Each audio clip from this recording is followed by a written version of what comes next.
আজকের আলোচনা হবে হিসাব নিকাশ, মানে কবর থেকে ওঠার পর মানুষের বিচারালয় দিবস পর্যন্ত, কবর থেকে নিয়ে হাসর পর্যন্ত আলোচনা সামান্য আসবে ইনশাআল্লাহ। মহান আল্লাহ রাব্বুল আলামিন সূরা মাআরিজে ৪৩ নম্বর আয়াতে পেশ করেন, ইয়াউমা ইয়াখরুজুনা মিনাল আজদাসি সিরাআন কাআন্নাহুম ইলা নুসুবিন ইউফিজুন।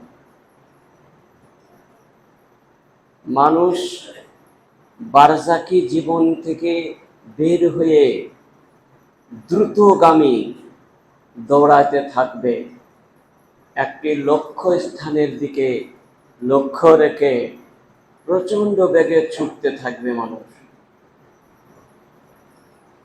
ইয়াউমা ইয়াখরুজুনা মিনাল আজদাস সিরাআন কাআন্নাহুম নুসুবিন ইউফিজুন খাশিয়াতান আবসারুহুম, এবং তাদের চক্ষুদ্বয় অবনত হয়ে নিচু হয়ে মনে হবে কোন একটি অপরাধী ব্যক্তি যেমন একটা জায়গায় মাথা তুলে হাসমুখ চেহারায় তাকাতে পারে না, মলিন হয়ে যায়, বেজার হয়ে থাকে, কুশ্রী হয়ে থাকে, এবং সেই দিকে লক্ষ্য রেখে সে মাথায় তুলতে পারে না। খাশিয়াতান আবসারুহুম তারহাকুহুম যিল্লাহ যালিকাল ইয়াউমুল্লাযী কানূ ইউআদুন। ওই দিনের ওয়াদা, যে দিনটায় বিচারালয় দিবসে হবে, সেই দিনের এরকম হতে থাকবে, যেটা ওয়াদা আল্লাহ রাব্বুল আলামিন করে রেখেছেন, যে এহ জগতে মানুষ যারা আছে মৃত্যু হওয়ার পরে একটা বারজাকি জীবনে যাবে, বারজাকি জীবন থেকে নিয়ে কবরের জীবন থেকে নিয়ে আবার উঠে একটা হাসরের জীবন আছে। সেই জীবন তিনটি জীবন, সেই জীবনের লক্ষ্য স্থানের দিকে লক্ষ্য রাজবে মাত্রা হবে এবং ছুটতে থাকবে। তার আগে ফাইজা নুফিখা ফি সূরে নাফখাতুন ওয়াহিদা, ইসরাফিল আলাইহিস সালাতু ওয়াস সালাম তিনি সিংহায় মুখ লাগিয়ে রয়েছেন। আল্লাহর হুকুম মাত্রই, অর্ডার হওয়া মাত্রই তিনি ফুঁক দিয়ে দেবেন, ফুৎকার দিয়ে দেবেন। প্রথম একটা ফুৎকার হবে, নাফখায়ে ওলা বলা হয় প্রথম ফুৎকার। প্রথম ফুঁ যখন দেওয়া হবে সিংহায়, মানে একটা গরুর শিংয়ের মতো, মোটা মোষের শিংয়ের মতো ওই বাঁশিটা আছে, সেখানে যখন ফুঁক দেওয়া হবে, আস্তে আস্তে ফুঁকের আওয়াজটা দীর্ঘ হতে হতে, আওয়াজটা জোরদার হতে হতে এত জোরদার হয়ে যাবে, মানুষ, জীবজন্তু, গাছপালা যা কিছু পৃথিবীতে রয়েছে সমস্ত সেকেন্ডের মধ্যে সমস্ত মারা যাবে। এত জোরে আওয়াজ হবে, কান ফেটে সমস্ত চচির হয়ে ছাতনাত হয়ে সব ধ্বংস হয়ে যাবে। ফাইজা নুফিখা ফিস সূর, যখন সিংহায় একবার ফুঁক দেওয়া হবে, নাফখাতুন ওয়াহিদা, প্রথম ফুঁক, একবার ধ্বংস। আর তাকুলুল জিবালু কালহিনিল মানফুশ, পাহাড় পর্বত সমস্ত এক অপরের সঙ্গে ধাক্কা ধাক্কি লেগে চুরমার হয়ে রিজার চূর্ণ বিচূর্ণ হয়ে যাবে। সেকেন্ডের মধ্যে সমস্ত পৃথিবীর নিচে যত পাহাড় পর্বত আছে পাথরের, সব অপরে উগলিয়ে চলে আসবে, আর সমস্তকে ধাক্কা লেগে সমতল হয়ে যাবে। তারপর কিছুদিন পর নাফখায়ে সানিয়া, দ্বিতীয় ফুৎকার দেওয়ার জন্য আবার অর্ডার হবে, হে ইসরাফিল আবার একবার ফু দাও। দ্বিতীয় ফুঁক যখন শুরু হয়ে যাবে, ইয়াউমা ইউনফাকু ফিস সূরে নাফখাতুন ওয়াহিদা, প্রথম ফুঁকে শেষ হলো, ধ্বংস হয়ে গেল। আর দ্বিতীয় ফুঁকে ইয়াউমা ইউনফাকু ফিস সূরে ফাতাতুনা আফওয়াজা, তখন মানুষ দল দল দল দল দল হয়ে সমস্ত বের হবে, আর কবর থেকে সমস্ত তাড়াহুড়ো তাড়াহুড়ো করে তার বের হয়ে যাবে। ফুঁক মারা মাত্রই হৃৎপিণ্ডের কাছে যে একটা সরিষার দানার সমপরিমাণ একটি গোল হাড় আছে, ওই হাড়টা পচবে না, নড়বেও না, আগুনে দিলেও নষ্ট হবে না, পানি দিলেও নষ্ট হবে না। ওই সামান্য হৃৎপিণ্ডের ওই হাড়টি যমু হাড়ের মাঝখানে রয়েছে এইখানে, সেই হাড়টা থেকে ওই বাঁশির আওয়াজ সমস্ত সেখানে লেগে যাবে। আর এই বাঁশির আওয়াজ যাহা লেগে যাবার সচেতন হয়ে যাবে। আর ইউরাক কেবল খালকা, আর যেখানে যার হাড্ডি যেখানে রয়েছিল, যা ছিল সমস্ত মাংস, হাড্ডি মাংস সমস্ত লেগে যাবে সেকেন্ডের মধ্যে, সব মানুষ গঠিত হয়ে গেল। যেভাবে মারা গিয়েছিল সেভাবেই চলে আসলো। একে নাফকায়ে সানিয়া বলা হয়। এই নাফকায়ে সানিয়া যখন শুরু হয়ে যাবে, তখন সমস্ত মানুষ উঠে ইয়াউমা ইয়াখরুজুনা মিনাল আজদাস, তারা তখন উঠে নিজ নিজ দলে। আগেই বলছে ইয়াউমা ইউনফাখু ফিস সূরে, যখন সূরে যখন ফোঁক দেওয়া হবে, ফাতাতুনা আফওয়াজা, দল দল দল দল হয়ে তখন বের হবে। যে যে দলে যা বাস করতো, যে যে হবে করতো, সে সেই দলে অন্তর্ভুক্ত হয়ে যাবে। ইহুদি ইহুদিদের দলে চলে যাবে, নাসারা নাসারার দলে চলে যাবে, মুসলমান মুসলমানদের দলে চলে যাবে, আপন আপন জায়গায় সমস্ত চলে যাবে। এই বিভিন্ন দল হয়ে যাবে। শুধু তাই নয়, ইয়াউমা ইয়াখরুজুনা মিনাল আজদাস, যে জাদুসুনকে জমা আজদা, তার মানে কবর, কবর থেকে যখন বের হবে তখন সিরান দ্রুতগামে ছুটবে, হেভি জোরে প্রচন্ড বেগে ছুটতে থাকবে। কান্নাহুম ইলা নুসুবি ইউফিজুন, মনে হবে নাসাবুন জমা আনসাব, মানে মূর্তি পূজা। যেখানে যে পূজা করত, যেখানে যে আস্তানা ছিল, যেখানে যা থান ছিল, বেদি ছিল, যেখানে কোনো পীরের আস্তানা ছিল, যেখানে তারা পূজা করত, ওই পীরের দিকে তারা দ্রুতগামে ছুটবে। তারা ওই দিকে যাবে, তারা এই দিকে যাবে, এক একজন এক এক চলে যাবে। ইলা নুসুবি ইউফিজুন, ইউফিজুন মানে ইউসরিউন, মানে দ্রুতগামে দৌড়াবে, এত জোরে দৌড়াবে তার স্বাদ পাবে না। আপন আপন কোথায় না যাচ্ছে, খুঁজে বেড়াচ্ছে যে কোথায় গিয়ে বাঁচবো, কোথায় গিয়ে কি হবে, হতাশ এইরকম চলবে, প্রচন্ড বেগে ছুটবে। আর কে কোথায় চলে যাবে, কেউ চলে যাবে হায় যেখানে যে ইবাদত করত, তারা ইয়াউমা তুকাল্লাবু উজুহুহুম ফিন্নার, আর তাদের চেহারা রং পাল্টিয়ে যাবে, মলিন হয়ে যাবে, বিশ্রী হয়ে যাবে, কুৎসিত হয়ে যাবে, চেহারা চেনা যাবে না, মনে হবে কোন অপরাধী মানুষ। এরকম ইয়াউমা তুকাল্লাবু উজুহুহুম ফিন্নার, ওই অবস্থায় যারা ছুটবে আল্লাহকে বাদ দিয়ে, যত রকমের পূজা আছে, যত রকমের আস্থান আছে, যত রকম বেদি আছে, যত রকমের স্থান আছে, যত রকমের ইবাদতের জায়গা জগতে ছিল, সবগুলাকে ওজুহুম ফিন্নার, মাথাটা উল্টিয়ে পা দুটো ওপর করে তাদেরকে জাহান্নামে ফেলে দেওয়া হবে। তাদের কোনো হিসাব হবে না। খুব দ্রুতগামী তাদের জানা আছে যে এরা শিরকি করে মারা গেছে, এরা জাহান্নামে যাবে, এদের কোনো উপায় নাই। ইয়াউমা তুকাল্লাবু ওজুহুহুম ফিন্নার ইয়াকুলুনা ইয়া লাইতানা, যখন তাদেরকে জাহান্নামের মধ্যে ফেলা হবে তখন বলবে ইয়াকুলুনা ইয়া লাইতানা, তারা তখন বলবে ইয়াকুলুনা, আর বলবে ইয়াউমা তুকাল্লাবু ওজুহুহুম ফিন্নার ইয়াকুলুনা ইয়া লাইতানা আতানা আল্লাহ ওয়া আতানা রাসূলা।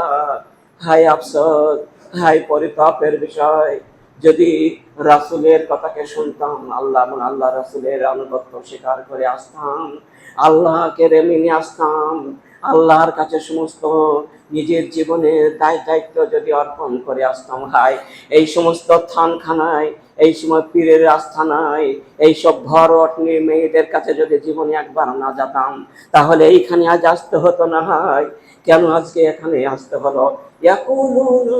তারা বলবে আতানা আল্লাহ ওয়া আতানা রাসূলা ওয়া ক্বালু রাব্বানা ইন্না আতানা সাদাতানা কুবারানা, তারা বলবে ইয়াকুলুনা, আবার বলবে রব্বানা, হায় প্রতিপালক, হায় রব্বুল আলামিন, ইন্না আতানা সাদাতানা কুবারানা, আমাদেরকে আমাদের বড়রা আমাদেরকে নষ্ট করে দিয়েছে, আমরা তাদেরকে বুজুর্গ মনে করতাম, খুব বড় মনে করতাম, হায়াত মৌতের মালিক মনে করতাম, জীবন সুস্থ অসুস্থর মালিক মনে করতাম, রিজিকের দৌলতের উন্নতি অবনতির মালিক জানতাম।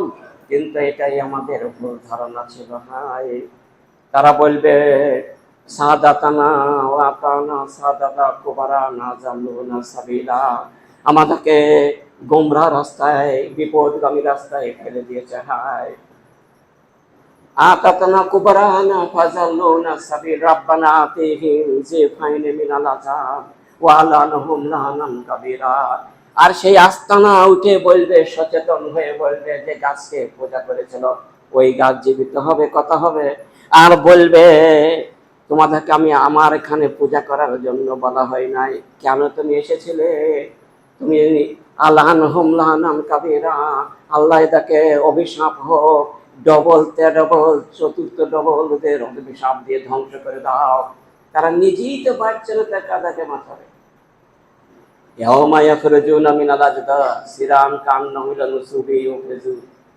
তারা এইভাবে উঠবে আর চলবে। আর ময়দানে যখন হাজির হয়ে যাবে, তখন কোনো মানুষের কোনো শব্দ হবে না, একদম নীরবতা, সাইলেন্স, পূর্ণ সাইলেন্স, কোনো শব্দ নাই, একদম নীরবতা। এমন মাঠ হয়ে যাবে তখন। সেদিন রাব্বুল আলামিনের সামনে যখন সবাই দণ্ডায়মান হয়ে খাড়া হয়ে থাকবে, ভাই আর কি হবে, কি হবে? ইয়াউমা ইয়াকুমুর রূহু ওয়াল মালাইকাতু সাফফান লা ইয়াতাকাল্লামুনা ইল্লা মান আযিনা লাহুর রাহমানু ওয়া ক্বালা সাওয়াবা। আর ফেরেশতাই জিবরাইল সেদিন দাঁড়িয়ে থাকবে চুপচাপ। ওয়াল মালাইকাতু, যত ফেরেশতাগণ তারাও দাঁড়িয়ে থাকবে, কোনো নড়াচড়ার খবর নাই, চুপচাপ। ভয়ে যাবে সবাই, ভয়ে কম্পিত হয়ে যাবে। সাফফান, সব কাতার বন্দী সারিবদ্ধ হয়ে সব দাঁড়িয়ে আছে, কোটি কোটি হাজার হাজার সার দাঁড়িয়ে আছে। হ্যাঁ, কাউরের কথা বলার কোনো বাক শক্তি খেলবে না সেদিন। লা ইয়াতাকাল্লামুনা ইল্লা মান আযিনা লাহুর রহমান, রহমান যাকে অনুমতি দেবেন, আল্লাহ যাকে অনুমতি দেবেন, সে ছাড়া কথা বলার কাউরের ক্ষমতা হবে না। ইল্লা মান আযিনা লাহুর রহমান, কিছুক্ষণ পর আল্লাহ রাব্বুল আলামিন তিনি হুকুম দিয়ে দেবেন। ওয়া ক্বালা সাওয়াবা, যারা জীবনে অসত্য কথা জীবনে বলেনি, জীবনভর সত্যর সঙ্গে সংগ্রাম করে গেছে, সত্যকে প্রতিষ্ঠিত করে গেছে, সত্যর ওপরে জীবন যাপন করেছে, অন্যায় করেনি, অবিচার করেনি, গীবত গিল্লা করেনি, কাউরের সমালোচনা করেনি, নিজে আল্লাহর কাছে ইবাদত বন্দেগী সুপর্দ করে রেখেছে, কোনো শিরকে বিদআত করেনি, এইরকম মানুষগুলাই সঠিক কথা ওয়া ক্বালা সাওয়াবা, এরা সঠিক রাস্তায় আছে। ওদের মধ্যে সর্বপ্রথম আম্বিয়া নবীগণকে পারমিশন দেবেন আল্লাহ রাব্বুল আলামিন কথা বলার। তার মধ্যে নবীগণের মধ্যে আবার এক নম্বর আমাদের বিশ্বনবী হযরত মুহাম্মদুর রাসূলুল্লাহ সাল্লাল্লাহু আলাইহি সাল্লামকে এক নম্বরে কথা বলার ক্ষমতা আল্লাহ তাআলা দেবেন। হে মুহাম্মদ, তুমি মাথা তোলো, তুমি সিজদায় পড়ে আছো, মাথা তোলো, সাও তুতা ফাসফি তুষাফা, তুমি মাথা তুলো, যা চাইবা তাই পাইবা, তুমি যা বলবে তাই আমি শুনবো, তুমি তুমি কথা বলো। তখন দয়ার নবী বলবেন, আমার উম্মতকে সব জান্নাতে নিয়ে যাও। মহানবী আল্লাহ তাআলা বলবেন, যাও, তুমি যত লোক আছে জান্নাতে নিয়ে যাও। আবার সিজদায় পড়ে যাবেন, আবার কিছুক্ষণ পর আবার আবার উঠবেন, আবার জিজ্ঞেস করা হবে, যা চাওয়া তাই দেব। আবার বলবেন, উম্মত এখনো জান্নাতে যায়নি, প্রচুর লোক এখনো খাটাখাটনি করছে, তারা চলে যাবে।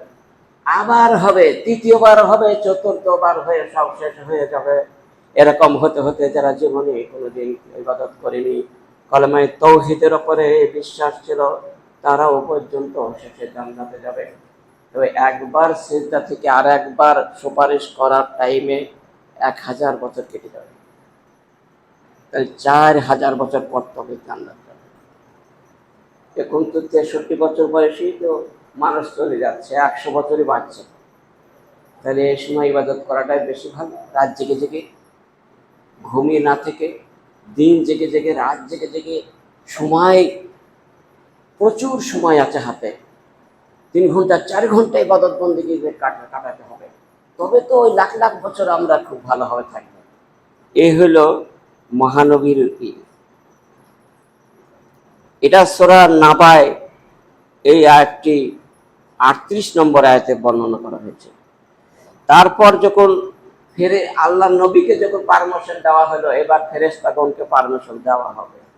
ফেরেশতাকে যখন পারমিশন দেওয়া হলো, তারাও কিছু জান্নাতে নিয়ে যাবে, কিছু সুপারিশ হবে। তারপর হক্কানি মানুষ, যারা মানুষের মধ্যে যারা ছাঁকা মানুষ, যাচাই বাছাই করে চলেছে, জীবনে কোনোদিন অন্যায় করেনি, অন্যায় কাছে বসেনি, কোনোদিন তাদের জীবনটি আল্লাহর জন্য উৎসাহ দান করেছে, তাদেরকে আল্লাহ পারমিশন দেবেন। বহু মানুষকে আল্লাহ পারমিশন দেন। হক্কানি যারা বিজ্ঞ মানুষ, বিশেষজ্ঞ পণ্ডিত, তাদেরকে আল্লাহ রাব্বুল আলামিন সুপারিশের পারমিশন দেবে। হক্কানি আলেম যারা খুবই ভালো ইবাদত বন্দেগী, যাদের কথা অনুযায়ী কাজ করে, কাজ অনুযায়ী কথা বলে, এইরকম আলেম যারা, তাদেরকে আল্লাহ তাআলা দেবেন। তারপরে সমস্ত মানুষের বিচার শুরু হয়ে যাওয়ার আগে আর একটা কথাও বলা হবে, যে যে যাকে যা করেছিল সে তাকে ডাকা হবে। ডাকা হবে মানে তাউদ্দুন আল হুকুক ইলা আহলিহা, যার যা হক, যে হককে অন্যায় করে মেরেছিল তাকে সেই হকটা পাইয়ে দেওয়া হবে। মানে মানুষ আর দানব বাদে বাকি যত জীবজন্তু যা কিছু আছে, তাদের বিচারটাও শুরু হয়ে যাবে। তাদের বিচারটা খুব দ্রুতগামী হবে। হয়তো দেখা যাচ্ছে এখানে দেওয়া আছে লা তাউদ্দুল হুকুক ইলা আহলিহা হাত্তা ইয়াকাদু লিশাতিল জালজাই মিন শাতিল কারনায়ে। তিরমিজি 2420 নম্বর হাদিস, যে একটা হৃষ্টপুষ্ট ছাগল, একটা দুর্বল জীর্ণ শীর্ণ ছাগলকে, তার শিং না এরই শিং আছে, শিং ঢুকি দিয়ে ক্ষত বিক্ষত করে রক্তপাত করে দিয়েছিল জগতে, তাকে আল্লাহ রাব্বুল আলামিন ডাকবেন, তা চলে আসবে, যে ওই দুর্বলটাকে সবল করা হবে, আর সবলটাকে দুর্বল করে শিংওয়ালা করে তাকে ভুকিয়ে দেওয়া হবে, এবং খুব জোরে তাকে আঘাত করবে। যে গরু যাকে মেরেছিল, যে যে বাঘ যে মোষকে খেয়েছিল, ওই বাঘটাকে দুর্বল করা হবে, আর মোষটাকে সবল করা হবে, আর বাঘটাকে দুর্বল করে দিয়ে তাকে ঘুষি মেরে কুচি তাকে ছেড়ে যেভাবে মেরেছিল সেইভাবে আঘাত করা হবে। প্রত্যেকটা পশুকে এরকম ভাবে আঘাত করা হবে, সে সমস্ত খুব তাড়াতাড়ি দ্রুতগামী সমস্ত বিচার হয়ে যাবে। বিচার হওয়া শেষ হয়ে গেল, তারপর শুরু হয়ে যাবে মানব জাতিকে ডাকা হবে। এত কঠিন যায়, কঠিন সময়, মানুষ কবর থেকে ওঠার পরে কিছু কিছু মানুষের ডান হাতে বাম হাতে আর সার্টিফিকেট দেওয়া হবে, আমল নামা পেশ করা রেজিস্টার ঝুলিয়ে দেওয়া হবে। আর সেই রেজিস্টারে ঝোলানো রেজিস্টার দেখি মানুষ বিভিন্ন জায়গায় চলবে আর বলবে, ইয়াকুলুনা, তারা তখন বলবে, ইয়া লাইতানা মা লিহাযাল কিতাব লা ইউগাদিরু সাগীরাতান ওয়ালা কাবীরাতান ইল্লা আহসাহা। সূরা কাহাফে এটা 49 নম্বর আয়াত। মহান আল্লাহ তাআলা কবর থেকে ওঠার পরে কিছু কিছু মানুষের দেওয়া হবে সার্টিফিকেট প্রদান যখন করা হবে, তখন বাম হাতে যাদের সার্টিফিকেট প্রদান করানো হবে, তারা তখন বলবে, ইয়াকুলুনা, এরকম অসংখ্য মানুষ থাকবে, ইয়া লাইতানা মা লিহাযাল কিতাব, হায়রে এই আমল নামা, এই রেজিস্টার বাম হাতে যদি দেওয়া না হতো কতই না ভালো হতো। কেন আজকে দেওয়া হলো মাত্রই আমাদের বাম হাতে, কেন এরকম প্রদান করানো হয়েছে? ইয়াকুলুনা মা লিহাযাল কিতাব, এই কিতাবটা, এই রেজিস্টারটা, এই আমল নামাটা, এই সার্টিফিকেটটা এত ভয়ঙ্কর হয়, মালা লা ইউগাদিরু সাগীরাতান ওয়ালা কাবীরাতান ইল্লা আহসাহা। এদের একটা ছোট গুনাহ একটা বড় গুনাহ পর্যন্ত বাদ যায়নি, সব গুণা লিপিবদ্ধ করা আছে। হায় এত এত কঠিন ভাবে লেখা আছে, চুলতেরা বিচার করা আছে, এতে একটাও বাদ যায় নাই। একদিন জীবনে জোরে কথা বলেছিলাম দুর্বল মানুষকে, আর ওই দুর্বল মানুষটা কিছু তার উত্তর দিতে পারেনি, সেটাও লেখা আছে। তাকে সবল করে কে দুর্বল করে সেরকম আঘাত দিয়ে কথা বলানো হবে, এইরকম তাকে আফসোস করা হবে। হায় লা ইয়া লাইতানি মা হাযাল কিতাব লা ইউগাদিরু সাগীরাতান ওয়ালা কাবীরাতান। এত ছোট এটা পাপই মনে করতাম না, হায় সেটাও আজকে লেখা আছে। আর বড় পাপ তো লেখাই আছে, এটা তো কোনো বুঝতেই পারছে। ওয়াজদু মা আমিলু হাজিরান, সব গুনাহ হাজির হয়ে গেল, একটাও বাদ যায়নি, সব উপস্থিত হয়ে গেছে। ওয়ালা ইয়াজলামু রাব্বুকা আহাদা, আর আল্লাহ কিঞ্চিত পরিমাণে তিনি অবিচার করেননি, অন্যায় করেননি, সব সূক্ষ্মভাবে লেখা আছে। এবার প্রত্যেকের হাতে যখন প্রদান করানো হবে, বুঝে ফেলবে কি হবে। ফিল আরাকে কাদরি আমালিহিম, এইবার তাদের যখন বাম হাতে সার্টিফিকেট দান যখন হইয়া যাবে, নিজের ঘামে ঘামাক্ত হয়ে যাবে, কাদরিল আমালিহিম, তাদের দুনিয়ার যে পার্থিব জীবনে যে আমল করে মানুষে, নেক আমল আর বদ আমল, এই আমল অনুপাতে তাদের ঘাম শুরু হয়ে যাবে। কাউরের ঘাম বুক পর্যন্ত, কাউরে গলা পর্যন্ত, কাউরে ঠোঁট পর্যন্ত, কাউরে হাবুডুবু খাবে, কাউরে আটলান্টিক মহাসাগর হয়ে যাবে। হায় কোল কিনারা খুঁজেই পাবে না। কারো রক্ত নদীতে ফেলা হবে, কাউকে পুঁজের নদীতে ফেলা হবে, কাউকে দুর্গন্ধর নদীতে ফেলা হবে, কাউ সিজ্জিনে ফেলা হবে, বিভিন্ন রকমের অজেদ মাহানো। তারা তখন আফসোস করবে আর অজেদ মাহমেল বেহে এইরকম। আর যারা মুমিন তারা উঠবে, তাদের কেমন হবে?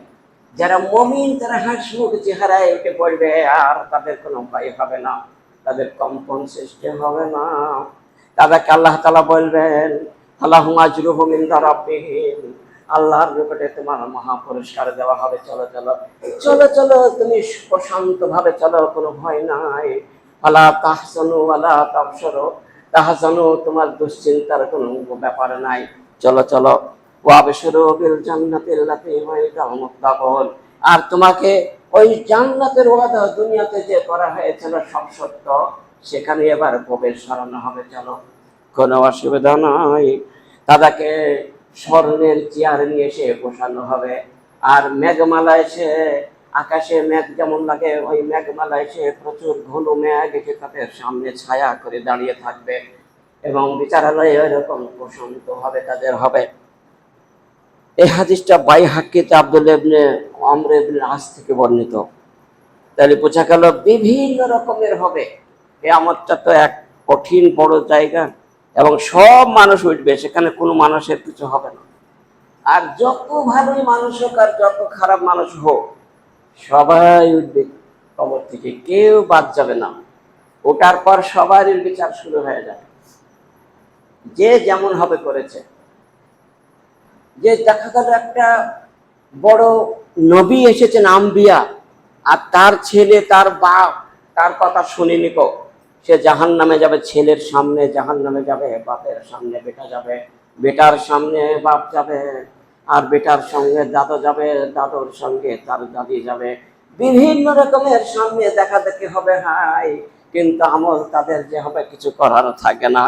তাই একটা হাদিস আমি বলছি, যে হাদিসটি বর্ণনা করা হয়েছে সহিহ বুখারীতে 3350 নম্বর, এবং সহিহুল জামিতে এই হাদিসটি 8185 নম্বর, এবং মিশকাতে 5538 নম্বর হাদিস। একটা পেশ করছি, দেখুন। ইব্রাহিম আলাইহিস সালাতু সালাম একটা বিখ্যাত নবী, উলুল আজমি মিনার রাসূলের মধ্যে উনি, মানে 313 জন, মতান্তরে দ্বিতীয় রায়তে 315 জন রাসূল ছিলেন, আর বাকি সব নবী, মানে ছোট ছোট ওনাকে নবী বলা হয়। আর যাকে কিতাব নাজিল করা হয়, যার সংবিধান পরিবর্তন করা হয়, তাদেরকে রাসূল বলা হয়। বড় বড় আকারকে রাসূল। একটা রাসূলের নেতৃত্বে বহু নবীগণ আসেন। বিশ্বে একটাই রাসূল থাকবে, আর নবী 1000টা হতে পারে। এ গায়ে একটা, ও গায়ে একটা, এ দেশে একটা, সে দেশে একটা, এগুলো নবী। তার কথাটাই প্রচার করতে হবে ওনাদেরকে। আর একটাই সংবিধানের রাসূল থাকবে, সেটা হলো রাসূল, তার মধ্যে ইব্রাহিম একটা বিখ্যাত নবী। উলুল আজমে ৫ জন নবী, বড় নবীর মধ্যে উনি একটা, সব ৫ জন বড় নবীর মধ্যে উনি অন্যতম। ওনার কথা একটা বলছে, আনাবি হুরায়রাতা আলা আনিন নবী সাল্লাল্লাহু আলাইহি ওয়াসাল্লাম। আবু হুরায়রা এই হাদিসটা বর্ণনা করেন। দেখুন ভাইরে, নিজের ছেলে হয়ে বাপকে জাহান্নাম থেকে বাঁচাতে পারল, চোখের সামনে জাহান্নাম চলে যাবে, কিভাবে যাচ্ছে দেখুন। ইউলকা ইব্রাহিম আবাহ আজার ইয়ামা কিয়ামাতে, নবী আমার বলেন, ইউলকা ইব্রাহিম, ইব্রাহিম কবর থেকে যখন উঠে পড়বে, বিশ্বে যত নবী এসেছেন, যত মানুষ এসেছে আদম থেকে ইলদাম পর্যন্ত, কবর থেকে ওঠার পরে সর্বপ্রথমে যে লোকটাকে পোশাক পরিধান করানো হবে তিনি হচ্ছেন ইব্রাহিম। সমস্ত নবী অপেক্ষা ওনাকে আগে কাপড়, সেই বুখারী হাদিস। ১ নম্বর ওনাকে উলঙ্গ হবে না, এত ভালো নবী। কাপড় মোটা মাত্রই পরিধা হয় ফেরেশতায়, এত ভালো লোক। ইউলকা ইব্রাহিম আবাহ, আর ইব্রাহিমের চোখের সামনে তার বাপ জাহান্নামে ঢুকবে, ফেলা হবে। আজারের বা আব্বার নাম হচ্ছে আজার। ইয়াউমাল কিয়ামাতে আজার কাতারাতন ওয়া গাবারাতন। ওঠার পরে দেখবেন চোখের সামনে ওই আব্বাজান দাঁড়িয়ে আছে, কাদা গোবরে পায়খানাতে গায়ে ভর্তি হয়ে মেকে আছে, মলিন চেহারায়, বিশ্রী চেহারায় নিচের দিকে তাকিয়ে আছে। আর কঠিন আফসোস, নিজের আঙুল নিজেই ভেতর চাবিয়ে নিজের আঙুল নিজেই চাপাচ্ছে আর হায় হতাশ করছে।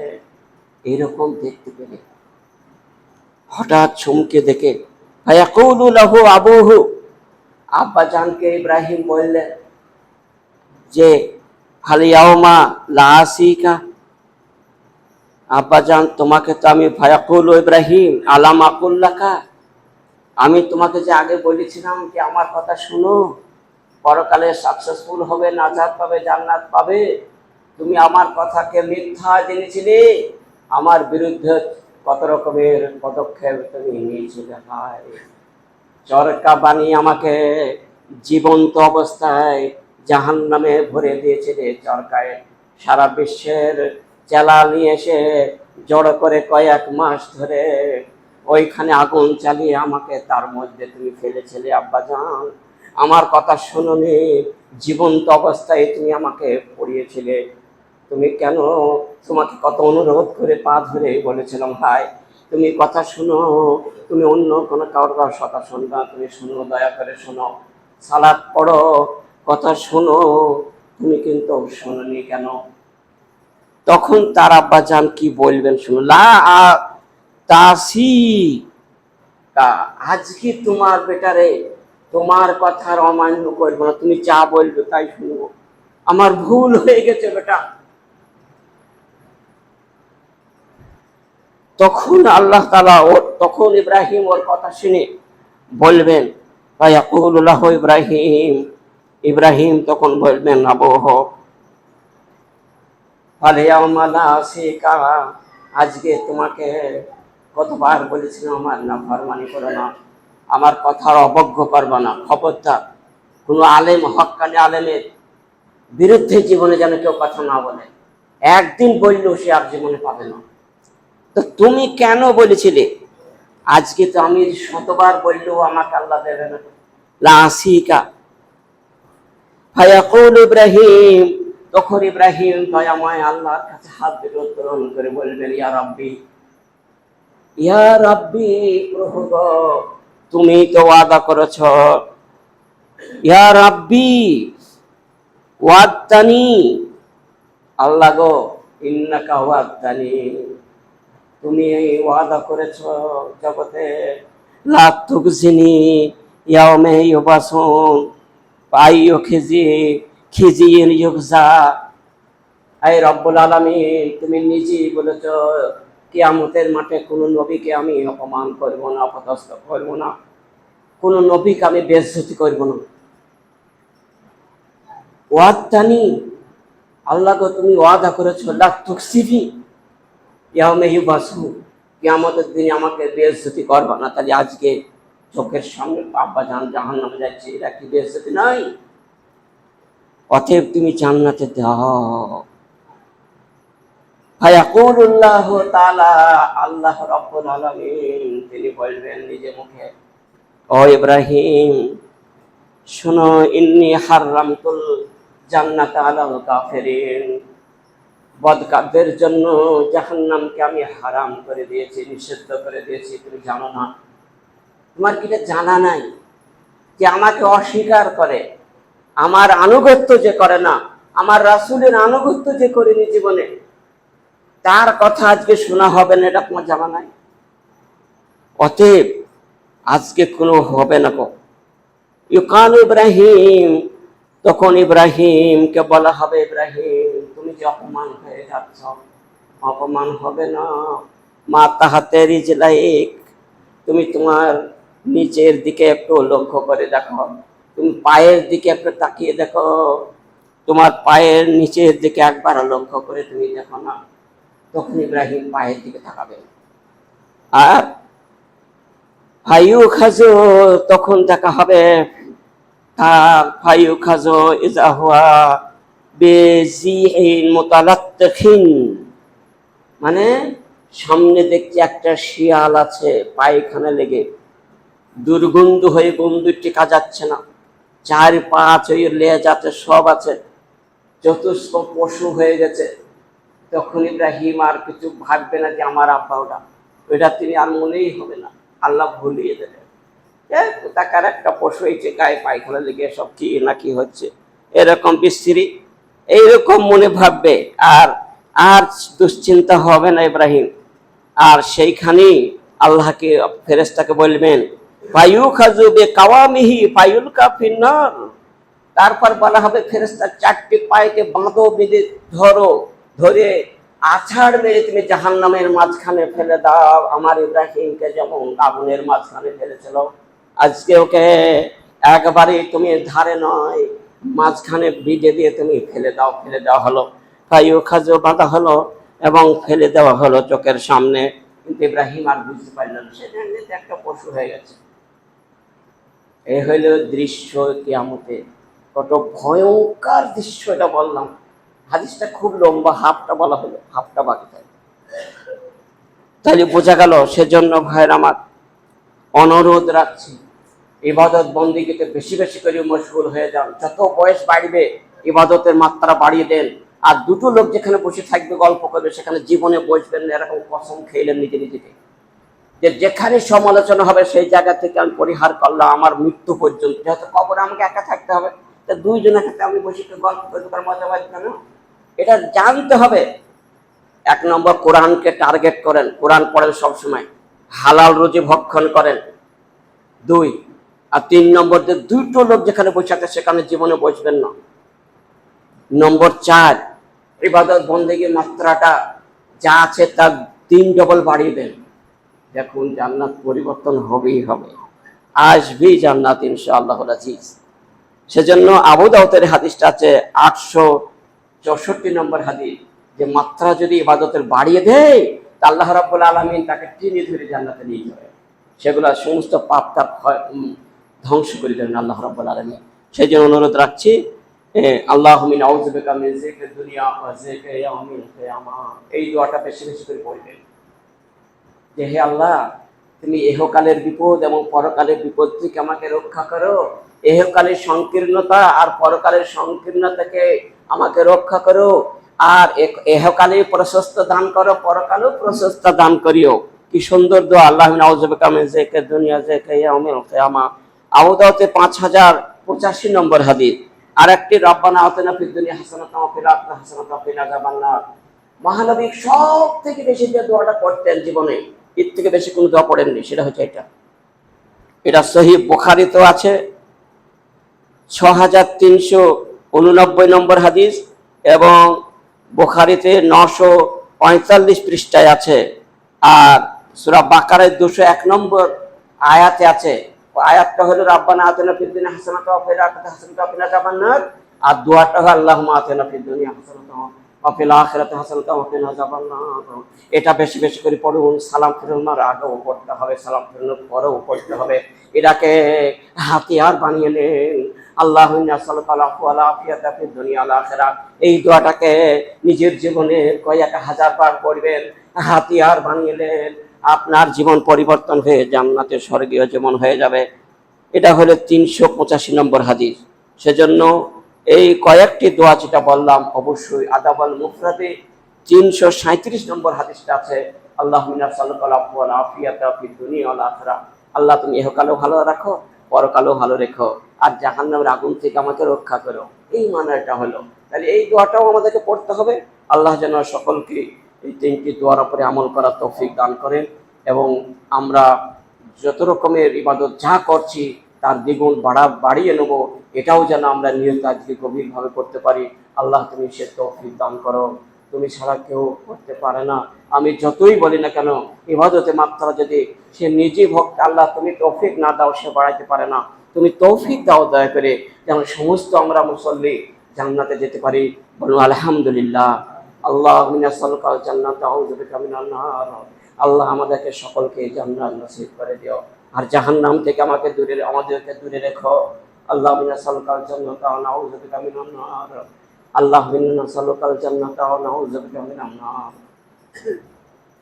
আকুলু কাওলি হাযা আস্তাগফিরুল্লাহ লি ওয়া লাকুম ওয়া লিসাইরিল মুসলিমিন ইন্নাহু হুয়াল গফুরুর রাহিম।